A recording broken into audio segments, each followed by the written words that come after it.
Bonjour, Madame Blue here, and I'm finally back with another video in my black hair care series, and this one is going to be dandruff versus dry scalp. I don't know about y'all, but here in Arizona, everybody's ashy from head to toe, okay? Scalp to soles of feet. So there is a difference between dandruff and dry scalp. We'll discuss dry scalp first. So dry scalp is exactly what it says. Dry scalp, just like dry skin. It is usually smaller flakes. Y'all know I gotta look down and read my notes. It can be caused by contact dermatitis, sunburn, old age, and then if you're in a cold or dry climate like Ashy, Arizona, we either get cold, dryness from the cold, or dry heat. It can worsen the condition. In order to treat it, you would either moisturize or hydrate yourself. Well, you'll hydrate yourself because you can't moisturize yourself, and then you could add like a small amount of moisturizer or conditioner, like a tiny amount, to the dry area. If it goes away, then you know it's dry scalp. If it stays dry, then most likely, or if it stays like flaky, then most likely it's dandruff. So dry scalp, you'll treat it like you treat dry skin. If you have dry skin, most likely you're going to moisturize it with some type of lotion. Same thing with dry scalp. You just don't want to use it a lot because like with our skin, we cleanse our bodies and we don't really get buildup on our skin, but on our scalp, we don't shampoo our hair as often. So if you're constantly applying lotion to like one area or something, then of course you're going to get buildup. Contrary to what people believe, excessive shampooing does not cause dry scalp. You would have to shampoo your hair a lot in order for it to cause dry scalp because our scalp naturally produces oil. So even if you shampoo your hair every day, your hair is still producing oil unless there's something wrong with your oil producing glands.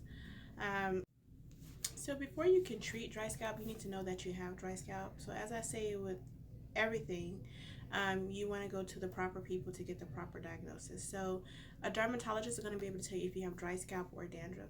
So to help hydrate your skin, you would want to drink lots of water. Like I said before, water is your friend. I don't know why y'all want to be out here dehydrated. Like, no, drink your water. So pretty much that's it with dry scalp. It's very simple. If something's dry, moisturize it. Dandruff. So dandruff is a whole other thing, right? Basic dandruff is caused by an overgrowth.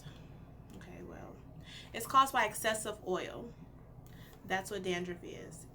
That's why they give you like anti-dandruff shampoos. That's why it's drying to your hair, because it's trying to dry up the extra oil, and then unfortunately it dries out your hair too. Let me look at my notes. And I'm not looking at my notes because I don't know what I'm talking about. I know you like to be shady, but I'm looking at my notes so I can make sure I cover the things that I want to cover. I don't remember what I said last. So anyways, there's two different types of dandruff that's pretty noticeable. One is waxy dandruff. It's usually sticky. It's usually like sticks to the scalp. It's usually yellowish in color. It looks kind of like seborrheic dermatitis, and I hope I said that right, because no matter how many times I Google how to say it, I still mess it up. And then there's dry dandruff. It sticks to the scalp too, but it's usually translucent in color. So I'm going to attempt to read this quote without messing up the name of this fungus. I know how to say it, but even though I just keep saying it wrong. So anyway, this quote is from Remedies, which is a cosmetology book. The Remedies is a company, but they produce cosmetology books. So dandruff is a fungus. Dandruff is caused by a fungus called Malassezia, which is naturally occurring fungus that is present on all human skin. It develops into dandruff when the fungus grows out of control. So depending on what type of dandruff you have is going to determine the treatment for the dandruff. So there are either over-the-counter treatments or something that's prescribed by a doctor, most likely going to be a dermatologist. Again, you want to go see a dermatologist for any hair or scalp issues. Okay, so I'm going to give you some products that help with dandruff if you have dandruff. Again, if it's something else like psoriasis, eczema, treatments would be different for those. Again, you want to go to a doctor. Although some shampoos like Shea Moisture Black Soap say it helps with eczema if you have eczema in the scalp.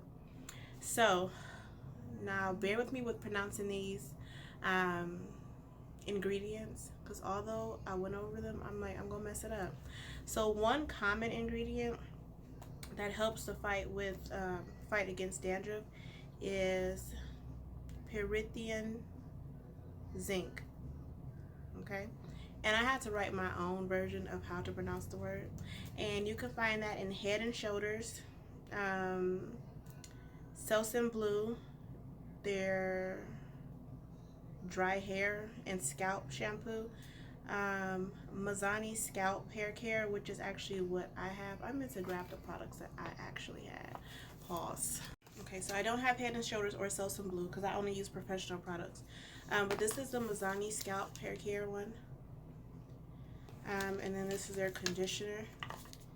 And on theirs, it does say, this is upside down because it's not a lot in here, but it does say pyrithione zinc. It's blurry, sorry. But it does say that in their shampoo and their conditioner. Another one is selenium sulfide. You can find that in Selsun Blue. And then Head and Shoulders Clinical. So there's different lines within each of these brands. So the first one was Head and Shoulders, and then the second one was Head and Shoulders Clinical. And something else, I can't even read my own writing, so we're gonna have to skip that one.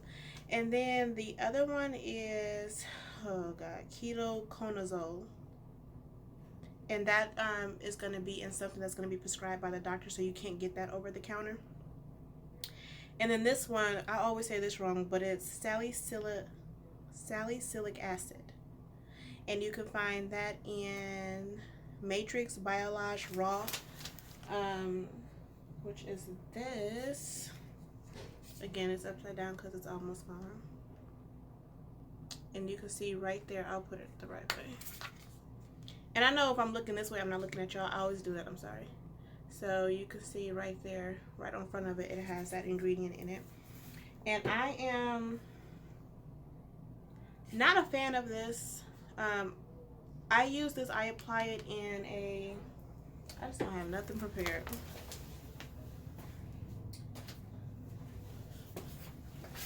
I actually put it in here, this type of container, so that I can put it only on the scalp. Anytime I do that, in there is clarifying shampoo. Anytime I do a clarifying shampoo or something for dandruff, I put it in that so that I can put it only on the scalp, so that it doesn't be on the hair, getting the hair all dry and crunchy. And then I think, okay, wait. Oh, it's also in Garnier Fructis Sleek and Shine, which I used to use that shampoo for that reason. And what is in here? And one thing, okay, I don't know what willow bark is, but I just noticed that it's on the Shea Moisture shampoo, and it is on the this one, and they're both for dandruff. So maybe that's something, I don't know. I'll try to remember to Google it and see what willow bark does.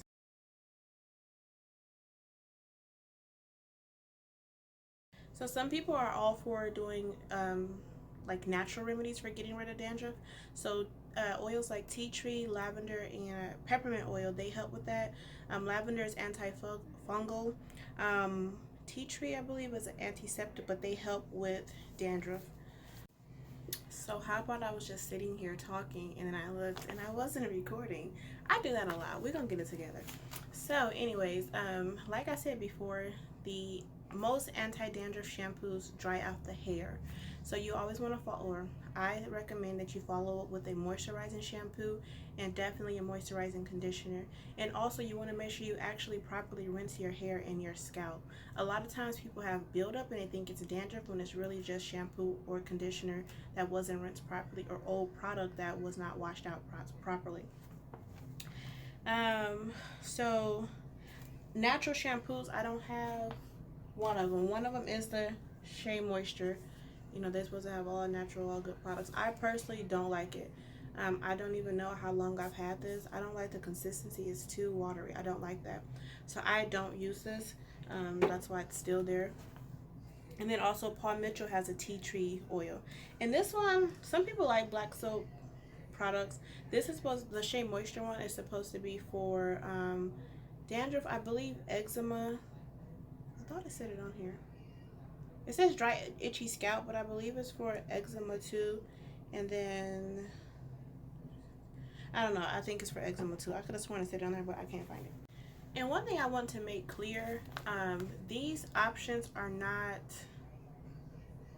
treatment plan. Like if you get something over the counter, it's not going to treat it, because first of all, unless it's recommended by your doctor, that means they told you exactly what you have and what it's going to take care of it. Even the oils, like applying an oil to your scalp, it's not going to get rid of your dandruff. That's oils. Okay, if dandruff is caused by oils, putting more oil on it is not going to treat your dandruff. That's why you need to go to a dermatologist. They're going to tell you what type of dandruff you have, and then they're going to tell you how to treat it. Really, the only, in my opinion, the only real treatment option is to get your health in order. If you have a healthy body and you eat what you're supposed to eat and you drink what you're supposed to drink, you're not going to have these problems. A lot of problems are hereditary or genetics, but again, if you take care of your body, you will not have a lot of these problems. So the other causes of dandruff can be diet, food, the food you eat. You know how they say you are what you eat? Like, that's true. Stress, and then a hormone imbalance. Like, so if your body's not right, then you're going to find weird things happening to your scalp. Like, I can tell you, I've had people that change the way they eat, and then all of a sudden their scalp is not disgusting anymore. And me personally, I didn't notice dandruff until I got like 200 pounds overweight. I'm being dramatic, but still, I was like, I never had this problem until now. We're going to get our life together, don't worry. And if you have dandruff, you do want to shampoo your hair often. I don't mean like every day or every other day. Weekly is fine. Because I don't understand why people will want to sit there with nasty stuff on their scalp. It's like, go wash your hair. And also, you don't want to do hairstyles that are going to be in too long. I have people who have scalp problems and then want to have a weave in for 2 months. It's like, okay, why would you want to do that? So you don't want to do that. I have a family member, I'm not going to say who because I don't want to put them on blast, but they have horrible scalp issues. Like, oh my God. I think their doctor said they had psoriasis, actually. And the medicine that they gave them, they didn't like it because it dried out their hair, so they didn't really use it. But they would do like a lot of sew-ins, and I would tell them like, you can't wear sew-ins. So what we did is we made U-part wigs, and I would do their hair like every 2 weeks.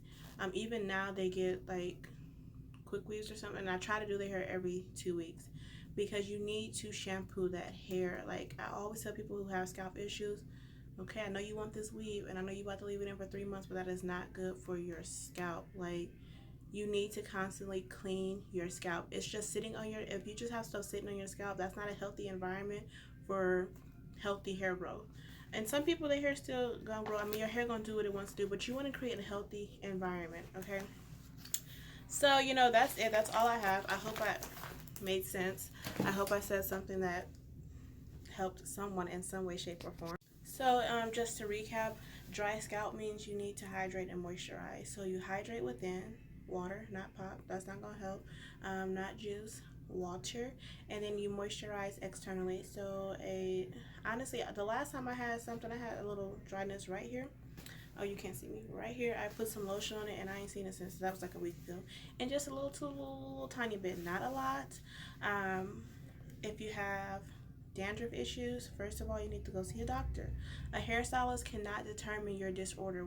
Unless they are trained, like a trained trichologist or a dermatologist, we're not going to be able to tell you if it's dandruff, if it's dry scalp, if it's eczema, if it's psoriasis. You need to go to a professional who's specializes in treating scalp and hair issues. And I don't mean hair issues like split ends or nothing like that. I mean real life disorders that we are not qualified to treat. And then you'll be able to find a treatment plan from there. Go to a dermatologist if you have dandruff problems. Try to change your eating. Okay? We all have to get better in life, self included. And you'll see your scalp start to clear up. Use quality products. Like, I personally don't use Head and Shoulders and Self Some Blue and stuff like that, but if you're using it for that reason, you know, those are good products for that. And even still, if I was to use something like that, I will follow up with a good conditioner. Y'all can't be out there using VO5 on your hair and think you about to have a healthy, clean scalp and nice, beautiful hair. That it doesn't work like that. And I know some people probably can't go to a dermatologist. Some insurance is covered, some don't. So if you are not able to go see a dermatologist, then just try certain products that I listed that have those certain ingredients in it. See which works for you. Make sure you shampoo your hair often. Like, I don't know why we don't want to wash our hair. It's like you just want to be. I'm always saying something smart, so I have to stop myself. And don't leave in your hairstyles forever, or get hairstyles where you can shampoo your hair. Like, this is crochet, I can shampoo my hair. Box braids, you can shampoo your hair if they did the tuck-in method. If they didn't, then your braids might be fuzzy. So, you know, I hope y'all didn't just hear my stomach. Anyways, make sure you watch all my other videos. The links to them will be in the description box below. Slide in my DMs if you have any questions. Follow me on all social media. I'm Madame Blue the Stylist on Instagram. Styled by Madame Blue on Facebook. Madame Blue on Twitter. I'm Madame Blue everywhere. You can find me at Madame Blue everywhere. Let me know if you have any other questions, comments, concerns, and thank you all.